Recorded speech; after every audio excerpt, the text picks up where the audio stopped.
says you've got to dream big, and who would have thought that Manchester United would be top of the table heading into this clash, considering they were 15th in the league back as soon as November, which was only a couple of months ago, Glenn. What a tie this is shaping up to be. Do you remember the last time it was harder to pick a winner in this fixture? Not for many years, yeah, because Liverpool have been dominant, haven't they? They are at home. Anfield is like the old fortress, and they've made it even more of a fortress than back in the 80s team. So I'm expecting a Liverpool win. I think they'll up their performances of late, because that's what they're capable of doing. In some ways, you know, I'm quite surprised that both these teams are first and second at this moment in time. Liverpool, with all the injuries that they've had and the sort of inconsistency, and certainly the inconsistency, as you say, 15th not so long ago.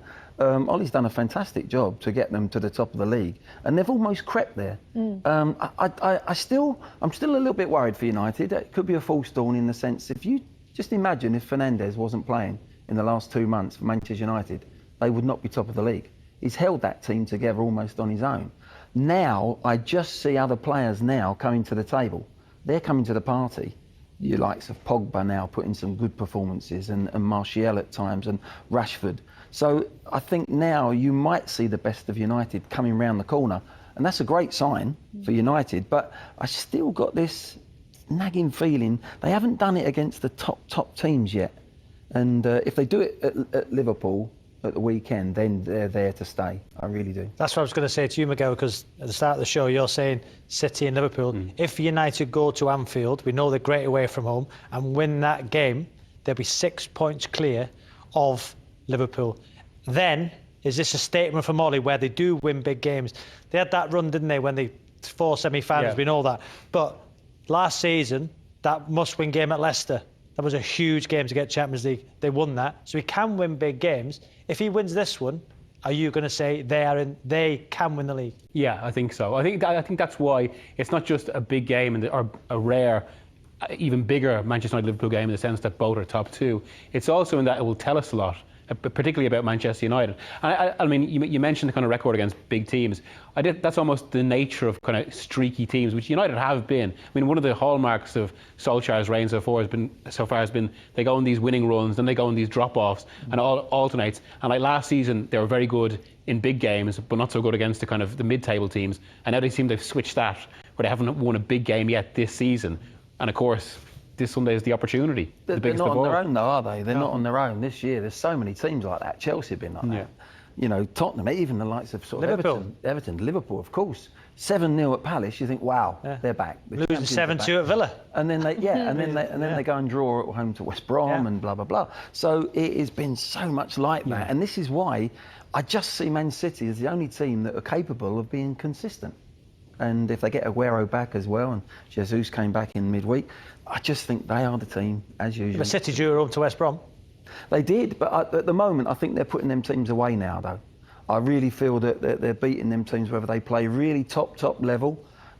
City can play 3 gears down and still win, and that's the difference. I don't think any other team at the moment in the Premier League can go sort of into 3rd gear and win matches, and I think that's why it's been a fascinating year. Well, let's bring another voice into this conversation now about Liverpool taking on Manchester United this weekend. We've got former Liverpool defender Stephen Warnock joining us. Hi, Stephen. Great to have you with us. What are your best memories from playing in this fixture? Well, I mean, it's a little bit different because of the atmosphere that was in and around the game, leading up to it. During in the city in the week, walking around the city and feeling that pressure of the fans, but then actually turning up on a game day. And that feeling of driving down the road or coming down the road on the bus, and you've got that roar when you enter Anfield, that was just simply brilliant. And then the atmosphere when you step out for the warm-up, more often than not, the ground was pretty much full because the fans knew what was needed from them before the game. And that's sadly going to be missed this weekend, even though there is so much at stake. Stephen, I remember your best memories of that game. You used to keep passing to the Liverpool fans, didn't you, from that left-back position? I played against Ronaldo in that game, Sav. He wouldn't have got anywhere near it. I was delighted. That was that. I came off after about 70 minutes thinking, well, I've kept him quiet for 70. Job done, that'll do me. When myself and Stephen played together at Blackburn, that was our joke. He used to say to me, just give the ball to two again. I said, you keep the ball on the pitch. But this is going to be a fascinating encounter, isn't it? Liverpool, so good at home, but Manchester United, so good away. Do you think the key could be whoever defends the best? And do you think he might play Henderson and Fabinho at centre-half? Personally, I hope he doesn't, because I think it takes away from Henderson's game. I think when we see the best of Henderson, it's actually driving from midfield and running beyond the strikers and taking the midfielders of the opposition away. Then we know how tenacious he is in midfield and the tempo that he tries to set within the game. I think, personally, I don't know. Obviously, I've not been a manager, and Glenn's probably in a better position to talk about this. But I just feel if you've got the youngsters in Nat Phillips and Reece Williams, just pick one and give them a run of 10 games and see how they get on. They're going to make mistakes at some point because they're young, they're inexperienced at that level of playing Premier League and trying to chase another championship and back-to-back at that. So for me, I'd rather see them pick a centre-back and go with it. But I think the big thing about the game is how do Manchester United play this? Do they go after Liverpool and try and sort of go toe-to-toe with them and take them on? Or do they sit deep, as we know Liverpool struggle with at times, and then counter-attack? Because if Manchester United do that with the players that they've got in Martial, in Rashford, in Bruno Fernandes, Luke Shaw flying forward from fullback, I think there's such a danger playing that way, and it's going to be very, very difficult to see how Liverpool deal with Manchester United's attacking threat. Now, we saw it against Spurs, where Son and Kane were obviously high in form, and how would they deal with that? They dealt with it relatively well on the day. But I think United, the way they're playing in form, I think it's going to be very, very tough for Liverpool. Ben, firstly, what do you think of what Stephen mentioned there about the centre-halves? Yeah, I think as a manager, you're looking at a little bit of experience in there with a youngster. More importantly, it's what happens in front. That's where Jurgen Klopp's got a problem, because you would ideally want Fabinho to play in that sitting position, particularly against United, because I do think they'll play on the counter against Liverpool.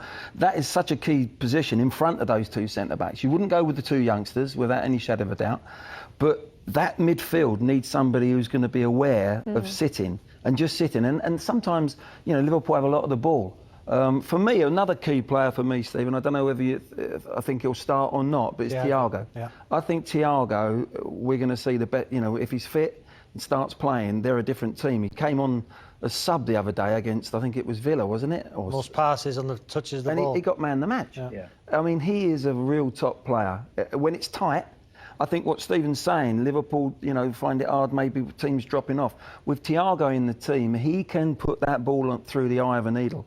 And he can keep the ball if you're winning the game. He's a nightmare if he comes on from the bench and you're chasing the game, you're 1-0 down, 2-0 down against Liverpool. He'll just keep the ball for fun.